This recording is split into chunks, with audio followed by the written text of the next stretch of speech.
లక్షల మంది ప్రజలు, ప్రపంచ దేశాధినేతల కన్నీటి వీడ్కోలు మధ్య పోప్ ఫ్రాన్సిస్ అంతిమ సంస్కారాలు ముగిశాయి. సంప్రదాయానికి భిన్నంగా వాటికన్ వెలుపల ఆయన్ను ఖననం చేశారు. భారత ప్రభుత్వం తరఫున రాష్ట్రపతి ద్రౌపది ముర్ము పోప్ అంత్యక్రియలకు హాజరయ్యారు. కేంద్ర మంత్రులు కిరణ్ రిజిజు, జార్జ్ కురియన్ కూడా ఈ కార్యక్రమంలో రోమన్ క్యాథలిక్ మత పెద్ద పోప్ ఫ్రాన్సిస్ అంత్యక్రియలు పూర్తయ్యాయి. రోమ్లోని సెయింట్ మేరీ మేజర్ బాసిలికాలో ఆయన అంతిమ సంస్కారాలు జరిగాయి. చెక్కతో చేసిన శవపేటికలో ఉంచిన పోప్ పార్థివ దేహాన్ని ఖైదీలు, వలసదారులు ఖననం చేశారు. ఏప్రిల్ 21న తుది శ్వాస విడిచిన పోప్ ఫ్రాన్సిస్ పార్థివ దేహాన్ని గత 3 రోజుల్లో దాదాపు 2 లక్షల మంది సందర్శించి శ్రద్ధాంజలి ఘటించారు. ఈ ప్రక్రియ శుక్రవారం సాయంత్రంతో ముగిసింది.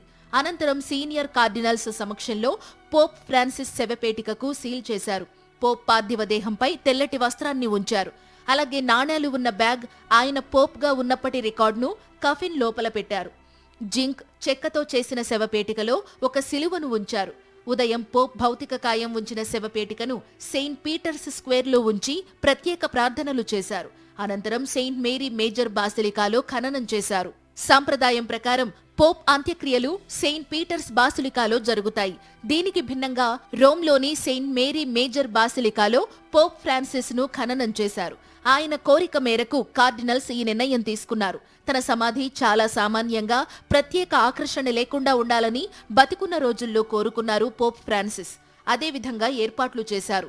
భారత రాష్ట్రపతి ద్రౌపది ముర్ము, అమెరికా అధ్యక్షుడు డొనాల్డ్ ట్రంప్, ఫ్రాన్స్ అధ్యక్షుడు మెక్రాన్, బ్రిటన్ ప్రధాని కెయిర్ స్మార్టర్, ఉక్రెయిన్ అధ్యక్షుడు జెలెన్స్కీ, బ్రిటన్, స్పానిష్ రాజకుటుంబీకులు పోప్ ఫ్రాన్సిస్ అంత్యక్రియల్లో పాల్గొన్నారు.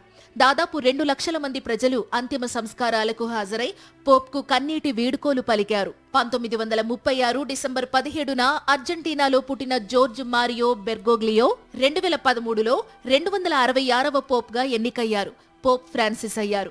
లాటిన్ అమెరికా దేశాల నుంచి క్యాథలిక్ చర్చ్ అధిపతిగా నియమితులైన తొలి వ్యక్తిగా నిలిచారు.